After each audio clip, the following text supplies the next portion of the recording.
Dans le cadre de la crise des sous-marins, Arnaud Montebourg souhaite que la France rompe avec les différentes firmes de consultants soumises au Patriot Act américain. On va en parler tout à l'heure, bien comprendre ce que c'est, parce qu'elles font remonter l'information car elles disposent vers l'État américain, ce qui viendrait fausser le jeu diplomatique. En quoi et pourquoi cette proposition est-elle censée de rompre justement avec ces cabinets? Alors, Arnaud Montebourg est toujours à la recherche d'une pose souverainiste qui, pour autant, le maintient à l'intérieur du système médiatique. C'est le dandy du souverainisme mondain. Bon. Mais dans les circonstances, comme tous les Français, il est indigné par le coup fourré qui a été fait à la France. Il est à la recherche, donc, d'un geste de souveraineté, d'un geste d'autorité, d'un geste d'affirmation qui témoignerait d'un sentiment de révolte de la France par rapport à ce qui s'est fait, mais qui ne soit pas une forme de protestation dérisoire, du genre on rappelle l'ambassadeur et on le renvoie 3 jours plus tard. Donc, il est à la recherche d'un geste fort. Le geste fort qu'il propose, une forme d'équivalence symbolique à la sortie du commandement intégré de l'OTAN en d'autres temps, c'est donc de se libérer, de s'affranchir de ces firmes de consultants qui jouent un très grand rôle aujourd'hui dans la mondialisation, dans la gestion de la mondialisation de ces firmes qui, par ailleurs, sont liées, à cause du Patriot Act, sont liés à l'État américain et font remonter des informations confidentielles, directement ou indirectement, jusqu'à l'État américain. Alors, résultat des courses, on se retrouve devant des firmes que l'on croit relativement indépendantes,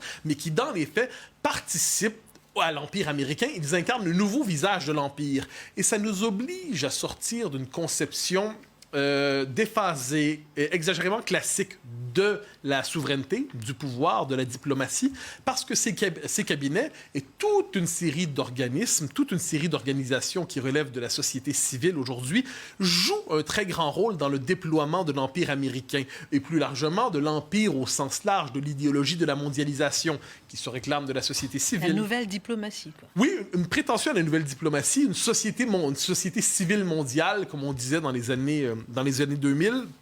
Donc, cette idée que le temps des États serait terminé, le temps des souverainetés classiques serait terminé, et là, donc, ces nouvelles organisations auraient pour vocation de civiliser la mondialisation par le bas, ou alors de fournir une expertise, dans le cas qui nous intéresse ici, fournir une expertise aux États pour être capables, justement, de gérer la mondialisation, ou gérer les rapports entre les États, gérer les grands contrats, gérer les campagnes de vaccination, gérer la modernisation de l'État, gérer les campagnes présidentielles. Donc, une forme de technocratie globalisée qui se substitue d'une certaine manière aux fonctions classiques associées à l'État. Et on peut comprendre, de ce point de vue, l'idée que les pays se disent un jour ou l'autre, eh bien, que sont ces espèces de souverainetés non étatiques, ces souverainetés nouvelles, ces pouvoirs nouveaux qui se substituent, à tout le moins qui prennent la place. Et qui ne disent pas leur nom. Et qui ne disent pas leur nom et qui, effectivement, portent une idéologie, très souvent l'idéologie du moment, mais la relaie sous le signe de l'expertise technocratique. Et donc, ça nous amène avec cette question centrale qui est posée par Montebourg, mais qui doit aller au-delà, je crois, de la crise qui est vécue en ce moment. C'est doit-on rompre avec ces firmes? Doit-on rompre avec ces firmes? La réponse simple, je crois, c'est oui. C'est-à-dire que ces firmes jouent un rôle croissant, bien au-delà donc, de la question des sous-marins, dans toute une série d'opérations politiques, d'opérations étatiques qui relevaient traditionnellement de la souveraineté de l'État.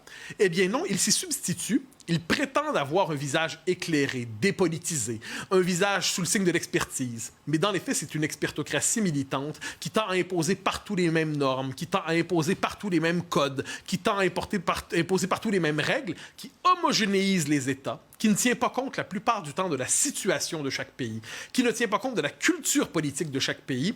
Et devant cela, me semble-t-il, nous devons renouer avec la sagesse classique des États. Les États ne doivent pas se décharger de l'expertise. Les États ne doivent pas se décharger des compétences politiques qui permettent de gérer les crises, aussi complexes soient-elles, parce que si l'État se vide de sa substance, si l'État confie toujours à des firmes extérieures la gestion des crises les plus complexes, en dernière instance, il se condamne à l'impuissance. Et c'est peut-être un peu ce qu'on a vu dans la crise des sous-marins.